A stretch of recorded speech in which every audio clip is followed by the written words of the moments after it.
ஒரு divorce apply பண்றாங்க. So அது வந்துட்டு இது பொய் அப்படின்னு தெரிய வரும்போது என்ன மாதிரி கோர்ட்ல ரியாக்ட் பண்ணுவாங்க? நார்மலா இது வந்து ஒரு பொய்யான அலிகேஷன் தான், இப்படி ஒரு விஷயம் நடக்கலன்னும் போது அந்த பெட்டிஷனை டிஸ்மிஸ் பண்ணிடுவாங்க. ஓகே. டிஸ்மிஸ் பண்ணிட்டு அதுல பர்சனலா வந்து நிறைய விஷயங்கள் நம்மளை பத்தி டிஃபேம் பண்ணியிருக்காங்க, கரெக்ட். ஃபேமிலியை பத்தி டிஃபேம் பண்ணியிருக்காங்கன்னும் போது நீங்க செப்பரேட் கேஸா டிஃபமேஷன் கேஸ் நீங்க ஃபைல் ஸோ பண்ணிக்கலாம். இந்த மாதிரி கேஸ்லயும் மெயின்டெனன்ஸ் கொடுக்கணுமா சார்? இப்ப இந்த மாதிரி கேசஸ்ல வந்து கேஸ் நடக்கும் போது இன்ட்ரி மெயின்டெனன்ஸ் அலோவ் பண்ணியிருப்பாங்க. ஓகே. சோ அதை நீங்க கம்பல்சரி கொடுத்தாகணும். கடைசி ஜட்மெண்ட்ல தான் இந்த அலிகேஷன்ஸ்லாம் உண்மையா பொய்யான்றது டிசைட் ஆகும். ஒரு மேரேஜ்ல வந்துட்டு சீதனம்னு சொல்லிட்டு ஒரு பர்டிகுலர் ஒரு பவுன், ஒரு 50 பவுன் 100 பவுன் இந்த மாதிரி கொடுக்குறாங்க. ஸோ இது வந்துட்டு ஹஸ்பண்ட் வீட்டில் இருக்கு, அவங்க வாங்கி பத்திரமா வச்சிருக்காங்க. இப்போ வந்துட்டு விவாகரத்தை அப்ளை பண்ணும்போது அதை நம்ம சொன்னோம்னா அதுக்கு ஏதாவது ப்ரூஃப் கேட்பாங்களா, இல்லை நான் அதை எப்படி வாங்குறது, ரெக்கவர் பண்றது? இது வந்து நீங்க ஒரு டிவோர்ஸ் பெட்டிஷன் ஃபைல் பண்ண பிறகு அந்த ஒய்ஃபே ஒரு ஐஏ பெட்டிஷன் போடலாம், ரிட்டர்ன் ஆஃப் ஆர்டிகல்ஸ் சொல்லி இந்த மாதிரி நாங்க நகைகள்லாம் வந்து மேரேஜ் அப்போ கொடுத்துருக்கோம், அதெல்லாம் ரிட்டர்ன் பண்ண சொல்லுங்கன்ட்டு கோர்ட்லயே ஒரு இன்ட்ரீம் பெட்டிஷன் போட்டு அதை கிளைம் பண்ணிக்கலாம். இல்லை நம்ம இப்போ ஒரு 50 பவுன் கொடுத்துட்டு 100 பவுன் கொடுத்துருக்குறோன்னு சொன்னாங்கன்னா அதுக்கு என்ன ப்ரூஃப்? அதை வந்து நம்ம எஸ்டாப்ளிஷ் பண்ணணும். லைக் வந்து நம்ம அந்த பில்ஸா இருக்கட்டும், எந்த டேட்ல பர்ச்சேஸ் பண்ணியிருக்கோம், மேரேஜ் அப்போ கொடுத்த போட்டோகிராஃப்ஸ் இருக்கும், இந்த மாதிரி திங்ஸ் எல்லாம் எஸ்டாப்ளிஷ் பண்ணும்போது அந்த விஷயத்தை கோர்ட் கன்சிடர் பண்ணும்.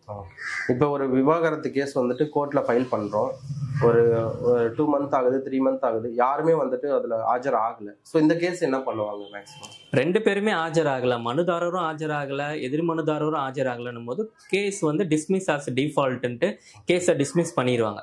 சில கேசஸ்ல என்ன நடக்கும்னா, மனுதாரர் கேஸ் எல்லாம் ஃபைல் பண்ணிடுவாங்க, எதிர் மனுதாரருக்கு கோர்ட்ல இருந்து நோட்டீஸ் போகும், அட்வொகேட் நோட்டீஸ் போகும்.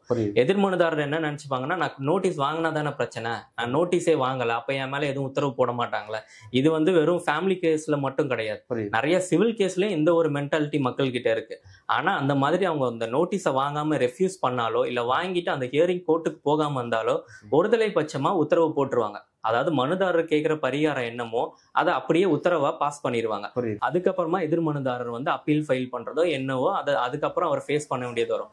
இதுக்கு பெட்டர் அவர் கோர்ட்ல அப்பியர் ஆகி அவர் சைட்ல இருக்க டிஃபென்ஸை எடுத்து வச்சு அவர் சைடு மெரிட் இருக்கும் போது அந்த கேஸை டிஸ்மிஸ் பண்ணலாம். இல்லைன்னா அட்லீஸ்ட் இந்த கேஸ் நடக்கிற பெண்டன்சி ஆஃப் சூட் அந்த டைம் பீரியட் அனுப்பிச்சு அவர் கிடைக்கும். லைக் ஒரு 2 வருஷம் 3 வருஷம் அந்த டைம் அனுப்பிச்சு அவர் கிடைக்கும். ஸோ அதனால ஒரு கோர்ட்ல இருந்து நோட்டீஸ் வந்தாலோ இல்ல அட்வொகேட் நோட்டீஸ் வந்தாலோ அதை கண்டிப்பா ரிசீவ் பண்ணி அது என்னன்னு பார்த்தா அந்த டேட்ல ஹியரிங் அப்போ கோர்ட்ல அப்பியர் ஆறது தான் அட்வைஸ். இப்போ வந்துட்டு ஒரு 1 இயர் வந்துட்டு வரல, ஸோ மறுபடியும் அந்த கேஸ் இருக்கு, நிலுவையிலே இருக்கு. ஸோ மறுபடியும் வந்துட்டு ஆஜராயிட்டு தன்னோட சைடு உள்ளதை வந்துட்டு அவங்க சொல்லும் போது வந்துட்டு அப்பவும் கோர்ட் வந்துட்டு கன்சிடர் பண்ணுமா, இல்லை வந்துட்டு இவர் வரலங்கிறதுக்காக அந்த கேஸை க்ளோஸ் பண்ணிடுமா? அப்படி கிடையாது. என்னன்னா வந்து இப்ப முதல்ல அந்த பர்சனுக்கு நோட்டீஸ் போயிருக்கு, நோட்டீஸ்க்கு அவருக்கு வரலன்னும் போது அதை எக்ஸ்பார்ட்டி ஆர்டர்னு சொல்லி அவர் மேல எக்ஸ்பார்ட்டி ஆர்டர் போட்டுட்டு கேஸ் நடக்கும். அடுத்த ஹியரிங் போடுவாங்க. அடுத்த ஹியரிங்ல அவங்க பெட்டிஷனர் ஃபைல் பண்ண டாக்குமெண்ட்ஸ் எல்லாம் மார்க் பண்ணுவாங்க. அதுக்கு அடுத்த ஹியரிங் பெட்டிஷனர் ஆர்கியூ பண்ணணும், அதுக்கு அடுத்து ஜட்மெண்ட். இந்த ஹியரிங் நடுவுல எக்ஸ்பர்ட்டி ஆர்டர் ஆன பிறகு எதிர்மனுதாரர் இந்த விஷயம் தெரிய வந்து இந்த ஸ்டேஜஸ்ல ஏதோ ஒரு ஸ்டேஜஸ்ல கூட அவர் உள்ள வந்து அந்த எக்ஸ்பர்ட்டி ஆர்டரை கேன்சல் பண்ணுங்கன்னு சொல்லி பெட்டிஷன் ஃபைல் பண்ணி அந்த எக்ஸ்பர்ட்டி ஆர்டரை கேன்சல் பண்ண சொல்லலாம். அந்த எக்ஸ்பர்ட்டி ஆர்டரை கோர்ட் கேன்சல் பண்ணிடுச்சுன்னா அவர் அகைன் ஃப்ரெஷ்ஷா அவருடைய கவுண்டர்